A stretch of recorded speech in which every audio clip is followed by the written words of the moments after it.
ठीक है ना। तो बेसिकली क्या हो रहा है इस केस में, है ना, जब हम बर्नौली इक्वेशन अप्लाई कर रहे हैं, है ना, area of cross section A1 और area of cross section A2 में, है ना,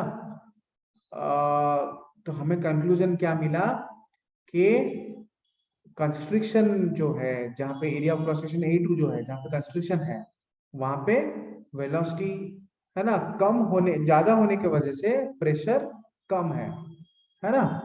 अब देखो, क्योंकि प्रेशर कंस्ट्रिक्शन में कम है और area of cross section A1 में प्रेशर ज्यादा है, इसलिए area of cross section A1 के पास जो ट्यूब है ना, बेसिकली ये जो ट्यूब है ये area of cross section A1 में है ट्यूब, है ना। तो यहाँ पे प्रेशर क्योंकि ज्यादा है, यहाँ पे जो लिक्विड का लेवल है वो ऊपर चला गया है, यहाँ पे जो लिक्विड का लेवल है वो थोड़ा ऊपर चला गया है, क्योंकि यहाँ पे प्रेशर ज्यादा है ना।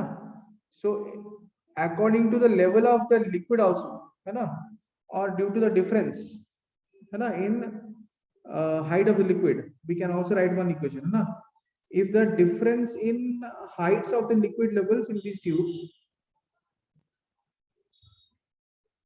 if the difference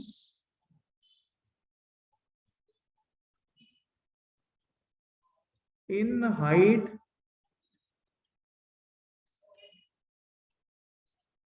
of the, if the difference in height of the liquid levels in these tubes, of the liquid levels in these tubes is h, in these tubes is h, then तब क्या होगा, then P1 minus P2 is equal to rho GH। ये भी तो बोल सकते हैं ना, लिक्विड का लेवल का हाइट के डिफरेंस के हिसाब से, लिक्विड के लेवल के हाइट के डिफरेंस के हिसाब से, है ना, क्योंकि जहां पे प्रेशर P1 है वहां पे लिक्विड का लेवल का हाइट ज्यादा है, जहां पे प्रेशर P2 है वहां पे लिक्विड का लेवल का हाइट कम है ना। तो हम बोल सकते ना कि P1 minus P2 is equal to rho g h.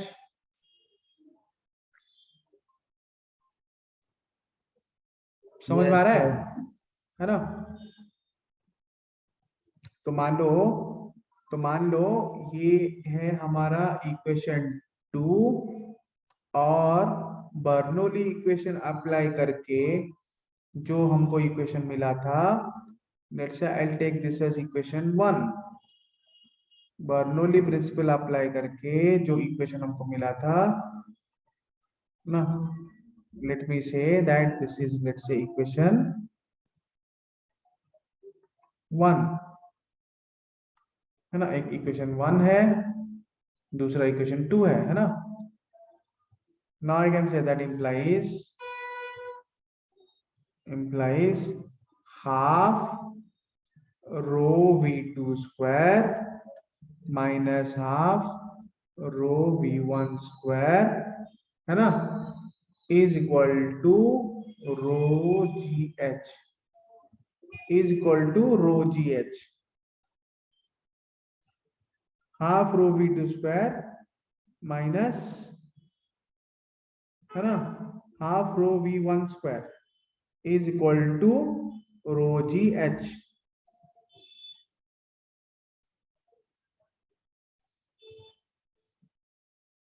समझ में आ रहा है ना बच्चों, है ना, half rho v1 square minus rho v2 square is equal to rho gh, है ना।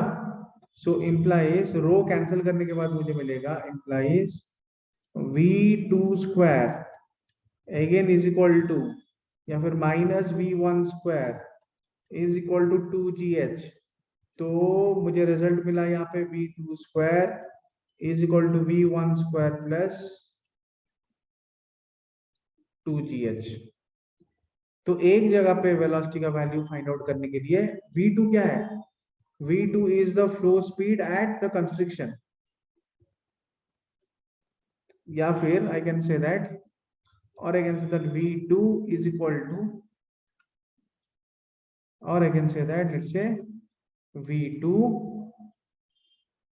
is equal to v1 square plus 2GH whole under root,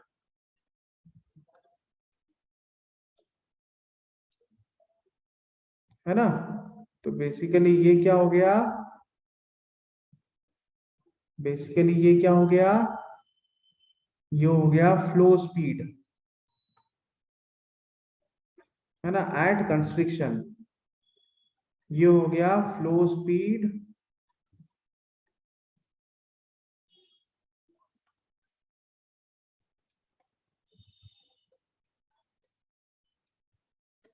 eight constriction, ठीक है ना।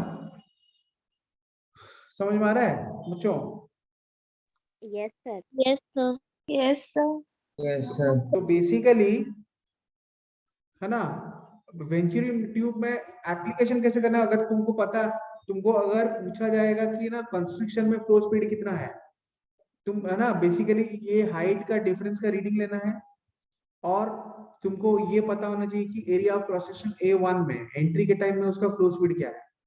तो V1² प्लस 2GH, ये जो हाइट का डिफरेंस है ना, इसको यूज करना है 2GH में, है ना। V1² plus 2GH whole under root will be equal to speed at, will be equal to speed at the constriction, है ना, that is application of Venturi tube।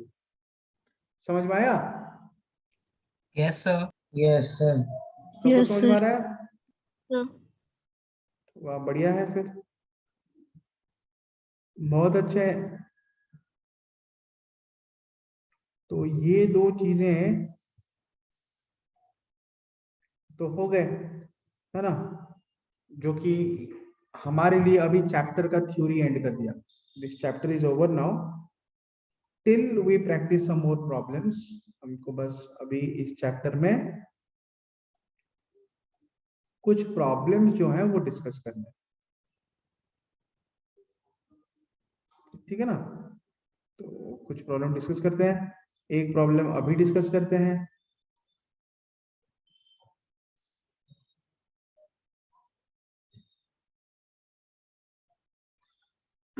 ठीक है ना बच्चों, एक प्रॉब्लम अभी डिस्कस करते हैं, बाकी प्रॉब्लम नेक्स्ट क्लास में डिस्कस करेंगे।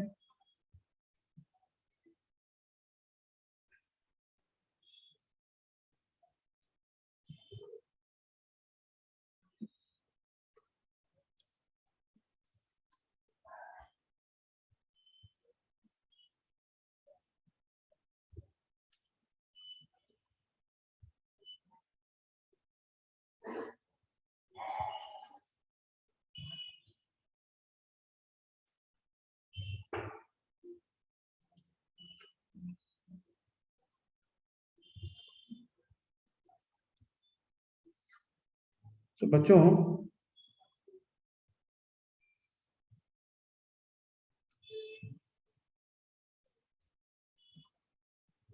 एक डायग्राम बना लेता हूं मैं से, as given in the book. ये एक्चुअली HC वर्मा का क्वेश्चन है।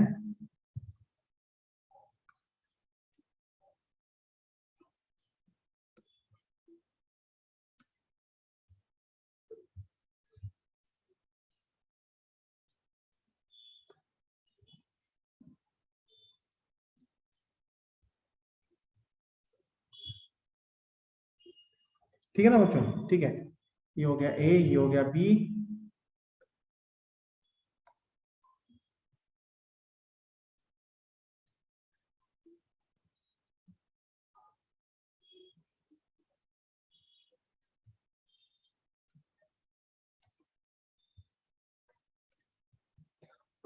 Now the figure shows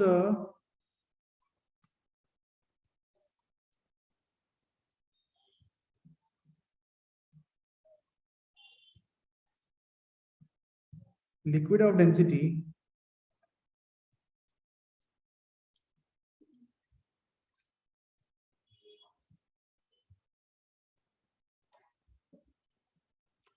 1200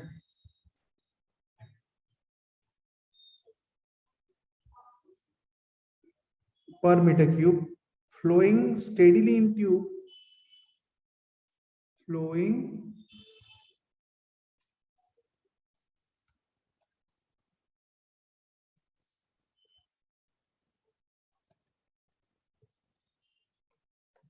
in tube of varying cross section.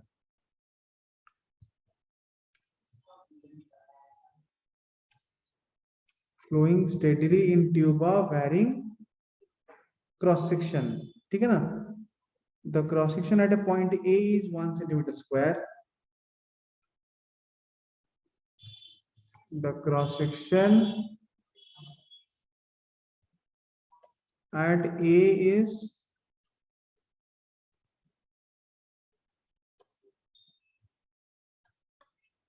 1 centimeter square, and that at B is 20 millimeter square,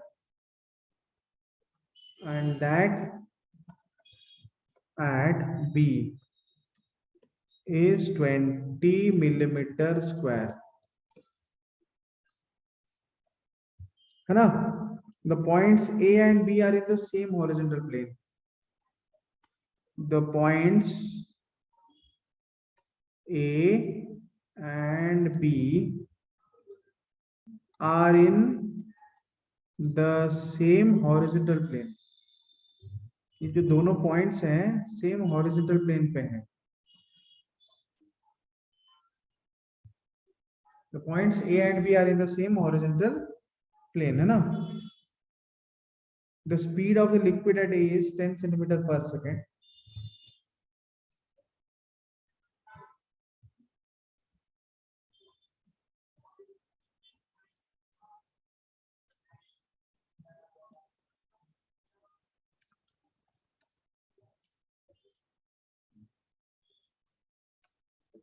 At A is 10 centimeter per second.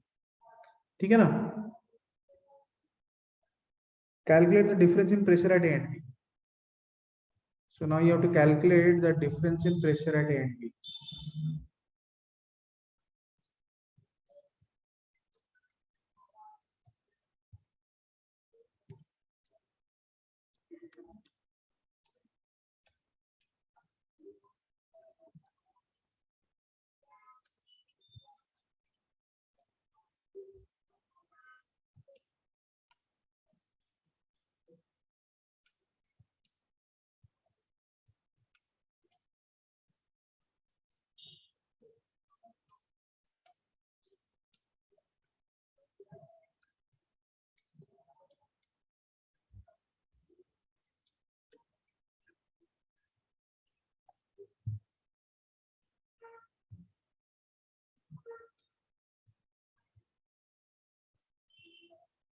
Calculate the difference in pressure at A and B.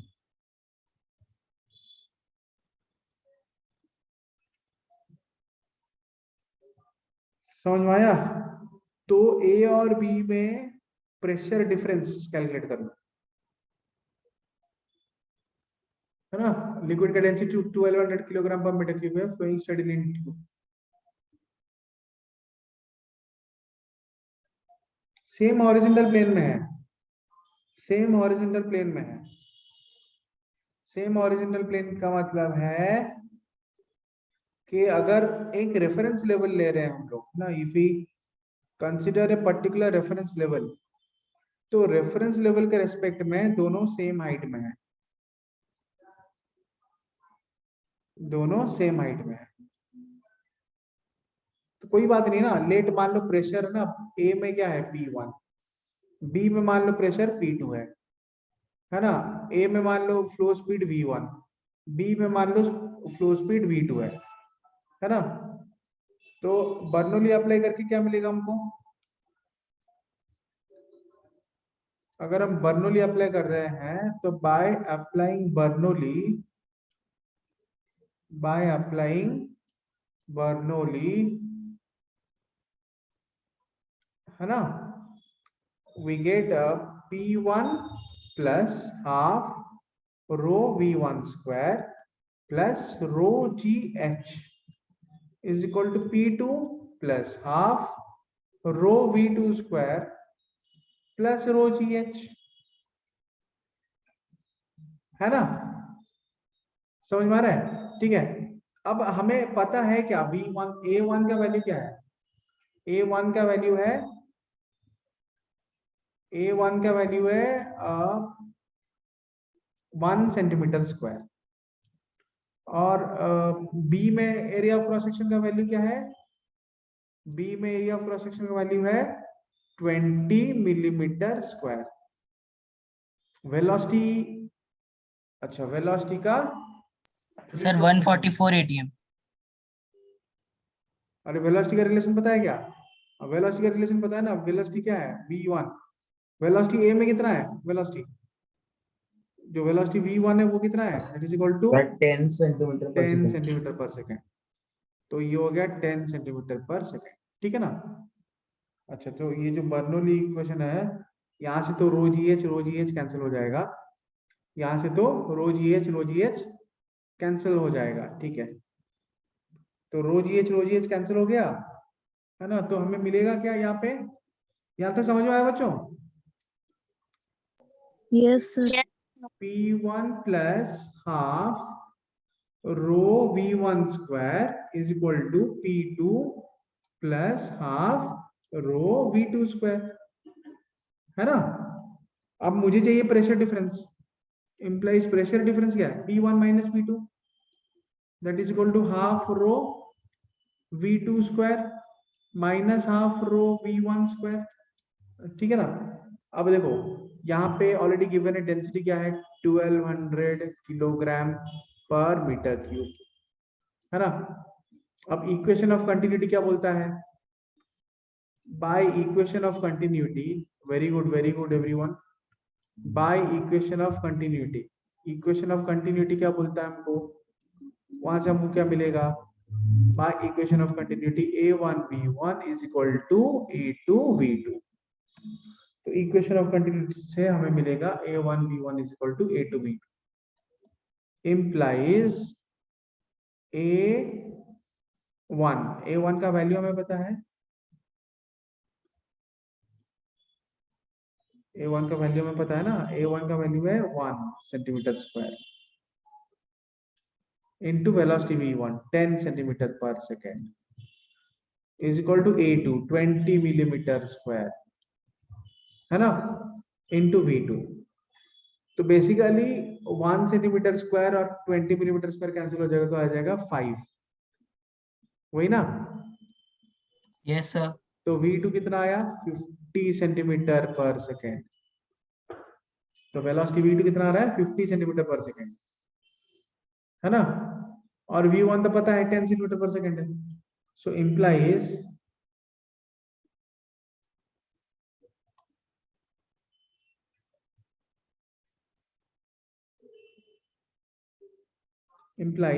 जो pressure difference delta P is equal to P1 minus P2, है ना? that is equal to half rho V2 square minus V1 square, so that is equal to half into density 1200 into V2 का value है 50 centimetre पर second, मतलब half metre पर second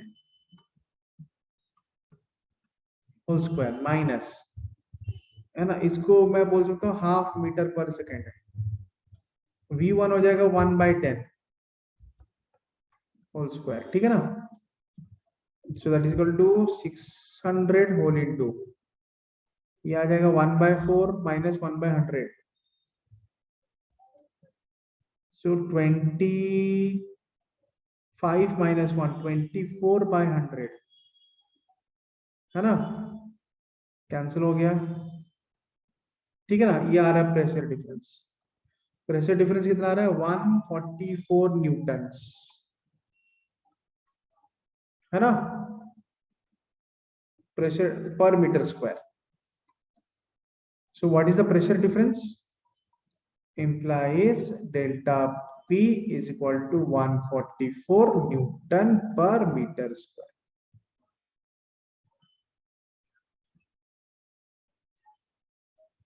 समझ में आया बच्चों?